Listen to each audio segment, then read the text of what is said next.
जगमहन गांव में लहरे परिवार के घर के बरामदे में एक चौकी पर बैठी 26 वर्षीय यशोदा अपनी बेटियों को सीने से लगाए बैठी है।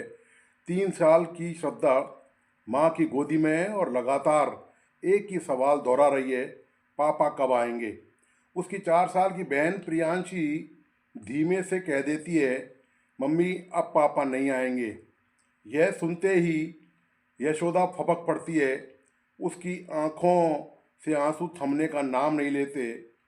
छत्तीसगढ़ के शक्ति जिले का एक छोटा सा गांव जगमहन, यहाँ इन दिनों मातम पसरा है। वेदांता पावर प्लांट में हुए भीषण धमाके में न सिर्फ कई परिवारों के कमाने वाले छीन लिए, बल्कि मासूम बच्चों की दुनिया भी उजाड़ दी। 3 साल की श्रद्धा का बार बार पूछा गया सवाल, पापा कब आएंगे, हर उस इंसान का कलेजा चीर देता है जो यह मंजर देखता है। यह कोई कहानी नहीं, बल्कि एक परिवार की टूट चुकी जिंदगी की सच्चाई है। छत्तीसगढ़ के शक्ति जिले में वेदांता समूह के पावर प्लांट में 14 अप्रैल को हुआ भीषण धमाका राज्य के औद्योगिक इतिहास के सबसे दर्दनाक हादसों की कतार में एक और भयावह अध्याय जोड़ गया है। इस हादसे में अब तक 21 श्रमिकों की मौत हो चुकी है, जबकि 14 मजदूर जिंदगी और मौत के बीच संघर्ष कर रहे हैं। शुरुआती जांच रिपोर्ट में सामने आया है कि यह हादसा अचानक नहीं, बल्कि सुरक्षा मानकों की अनदेखी और तकनीकी खामियों को नज़रअंदाज करने का नतीजा था। घटना के बाद से वेदांता समूह पर एक बार फिर गंभीर सवाल खड़े हो गए, खासकर इसलिए क्योंकि छत्तीसगढ़ में इससे पहले भी उसके कारखाने में सबसे बड़े औद्योगिक हादसे हो चुके हैं। छत्तीसगढ़ निर्माण के बाद राज्य में कई औद्योगिक हादसे हुए हैं, लेकिन सबसे भीषण दुर्घटनाएं वेदांता समूह के कारखानों में सामने आई हैं।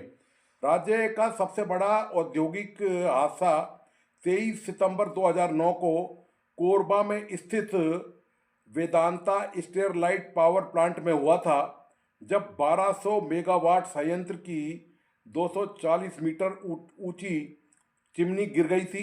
इस हादसे में करीब 40 मजदूरों की मलबे में दबकर मौत हो गई थी। मृतकों में अधिकांश बिहार के सारण क्षेत्र के श्रमिक थे।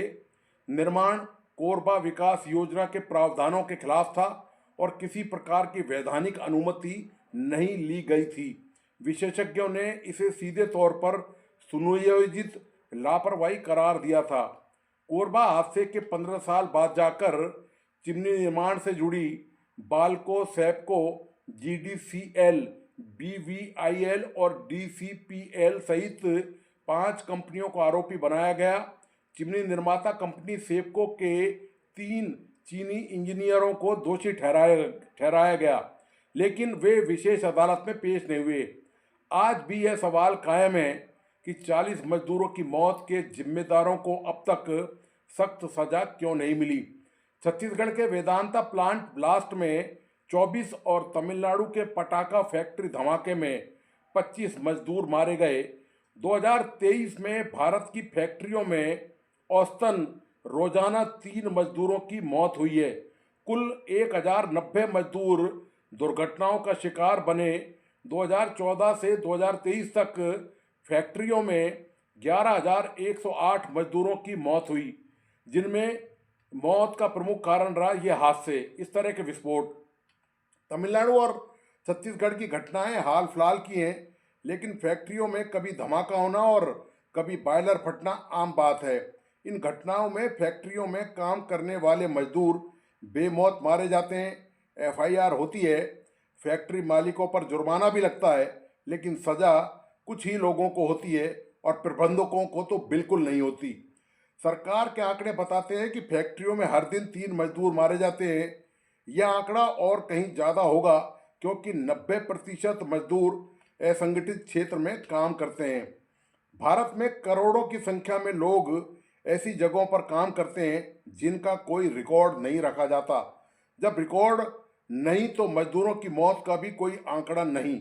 हालांकि श्रम मंत्रालय से जुड़े directorate general of factory advice service and labour institute पर 2023 तक के आंकड़े मौजूद हैं। इसके मुताबिक 2023 तक कुल 3,34,000 फैक्ट्रियां रजिस्टर्ड थी, जिनमें 1,91,00,000 से ज़्यादा मजदूर काम करते थे। इंस्टीट्यूट की रिपोर्ट बताती है कि 2023 में फैक्ट्री में हुई दुर्घटनाओं में 1,090 मजदूरों की मौत हो गई थी। इस हिसाब से हर दिन औसतन 3 मजदूरों की मौत हुई है। इनके अलावा 2,949 मजदूर काम करते समय किसी न किसी दुर्घटना का शिकार हुए और घायल हो गए। 2014 से 2023 के बीच 11,108 फैक्ट्री मजदूरों की मौत हुई। ये आंकड़े बताते हैं कि हर साल औसतन 1,100 मजदूरों की मौत हो रही है। देश में आज भी ज़्यादा फैक्ट्रियों में मजदूर वैसे ही काम कर रहे हैं जैसे सालों पहले करते थे। न तो कोई सुरक्षा की व्यवस्था है और न ही कोई मेडिकल के इंतजाम है। इंस्टीट्यूट की रिपोर्ट के मुताबिक 2014 से 2023 के बीच में कुल जो 2,101 मौतें गिरने या फिसलने की वजह से हुई हैं।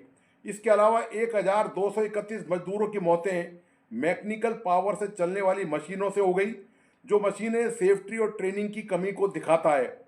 आग लगने से 956, धमाकों से 924 और बिजली से 885 मजदूरों की मौत हो गई। यह बताता है कि फैक्ट्रियों में फायर सेफ्टी और इलेक्ट्रिकल सेफ्टी आज भी एक बड़ा सवाल है। यह रिपोर्ट यह भी बताती है कि ज़्यादातर फैक्ट्रियों में मजदूर बुरी हालत में काम कर रहे हैं। 3,34,000 रजिस्टर्ड फैक्ट्रियों में सिर्फ 6,592 सेफ्टी ऑफिसर और 4,222 मेडिकल अफसर हैं। 34,450 फैक्ट्रियाँ ही ऐसी हैं जहाँ कोई सेफ्टी पॉलिसी है। इतना ही नहीं, सिर्फ 2,272 फैक्ट्रियों में ही कोई ऑन साइट इमरजेंसी प्लान है। इसका मतलब है कि अगर फैक्ट्री में कुछ हादसा हो जाए तो मजदूरों का वहाँ से निकल पाना मुश्किल हो जाएगा। ये आंकड़े पूरी तस्वीर बयान नहीं करते, क्योंकि रजिस्टर्ड फैक्ट्रियों की संख्या सिर्फ 3,34,000 है, जबकि 90% से ज़्यादा मजदूर अभी भी असंगठित क्षेत्रों से जुड़े हैं, जिनका कोई रजिस्ट्रेशन नहीं होता। रिलायंस समूह के संस्थापक चेयरमैन धीरूभाई अंबानी को लेकर एक किस्सा प्रचलित है। उन्होंने कहा था कि मैं चांदी का जूता पहनता हूँ। इसका आशय था कि इस जूते की चमक से नेता और अफसरों की आंखें चौंधिया जाती हैं। यही वजह कि अंबानी इस काऊ देश में इतना बड़ा साम्राज्य खड़ा करने में कामयाब रहे। इसमें उनकी तमाम व्यावसायिक रणनीतियों में चांदी के जूते की धमक भी शामिल है। यह तौर तरीका देश के ज़्यादातर उद्योगपतियों ने अपनाया है। जब कानून को ठेंगे पर रखने के ऐसे तौर तरीके हों तो फिर मजदूरों की क्या बिसात, उनका कितना ही शोषण हो, उनके साथ कितने ही हादसे हों, कितने ही घर परिवार उजड़े, मजदूरों की लाशों पर उद्योगपतियों के साम्राज्य खड़ा करने का यह सिलसिला चला आ रहा है और दोस्तों चलता ही रहेगा। तो दोस्तों, आपको आज का विश्लेषण कैसा लगा, प्लीज़ अपने लाइक एंड कमेंट के साथ बताइए। इस वीडियो को अपने दोस्तों और परिजनों को जरूर शेयर करें। मेरा तमाम दोस्तों से आग्रह है कि प्लीज़ इस YouTube चैनल को लाइक करें, सब्सक्राइब करें और बेल आइकॉन का बटन ज़रूर दबाइए। धन्यवाद, नमस्कार।